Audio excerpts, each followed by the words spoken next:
have to flat out give Game of the Year. It is unanimous all the way to non-apologetic news. If we start at the beginning of this year, because ultimately I want to work our way to Game of the Year. If we start in like just February, we had Elden Ring come out.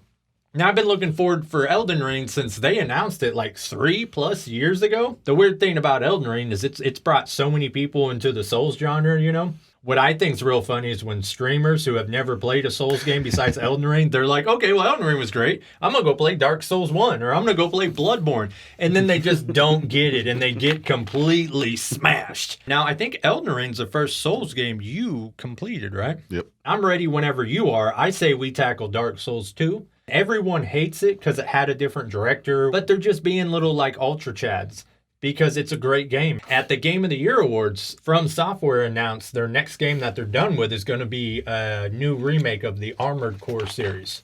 I'm going to try it because I haven't seen From Software fail. Yeah, I've never played it. I've heard of them. They made like 4 or 6 of them or something. Yeah, there's several of them. Do you know that in March they came out with multiple Valhalla DLCs?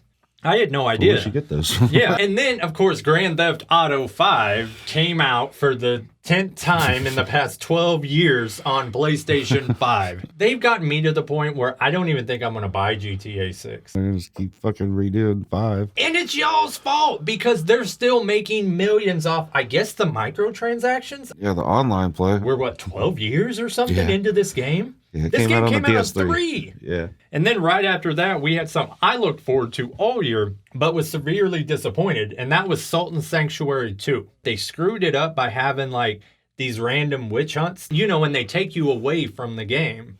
And I don't think I even made it through it. I was severely disappointed. Now, this is a game everybody's talking about. After that, we had the Teenage Mutant Ninja Turtle games, which I never touched. They're pretty good. Like, the Shredder's Revenge, it was done like the Super Nintendo Turtles in Time arcade style. It's a whole new game. You get to play as not just the Turtles. I think you play as April and Splinter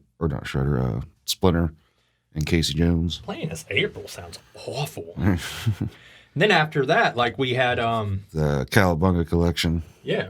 And that one, I love it. It's got every game from arcade, Nintendo, Sega. See, I never touched it because I emulated the original Turtles game. Still can't beat that one. Played through it last year, so I never had a reason to even touch that game. Everything else on it just seemed like them arcade booty juice-alicious ones. Now, after that, we had Plague's Tale 2, which I haven't even touched yet, but man, that first Plague's Tale was like a cinematography masterpiece in games. Like, the combat wasn't that great, but it was good enough, and it was a real good game. I expect the same out of this. Then right after that, we had Resident Evil Village DLC, which a lot of people were disappointed in. I wasn't. I mean, you know, I thought it was scarier than the main game.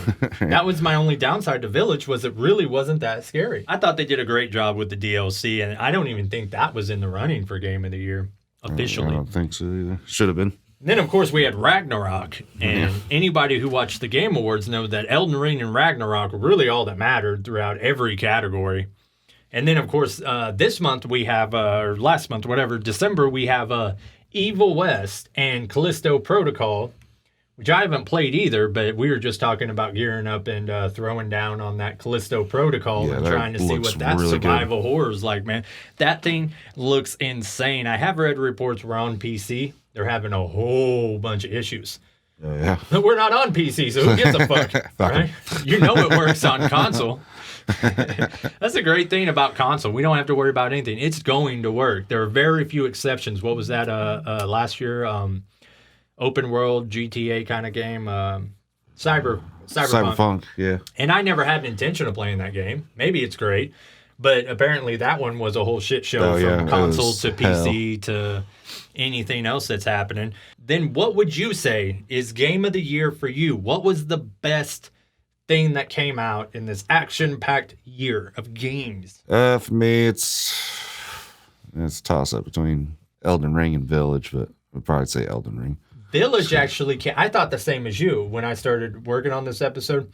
Village came out last year. Oh, did it? Yeah, it wasn't this year. I thought it was too. Yeah, it was March of last year. Well, then I guess it's Elden Ring. Elden Ring, there you go. Well, see, that's exactly would be my pick no matter what. I mean, Souls games comes out. That's my number one. But this is the first time that I've ever played a new Souls game where I have to think about what game of the year is. Horizon really was that good. I haven't played the second one. The first one was really good. The story, everything. Yeah, I just hated the douchey developers when Elden Ring came out. For one, they were foolish to go up against it in the first place. You know, all their douchey comments. But then I wound up getting it for like $15 on eBay. So I was like, give it a try. And then God of War was really good, but I don't know. God of War, they're really making more into a movie than a game. You know, there was just as much time watching cutscenes as there was playing the game. So that's a toss-up.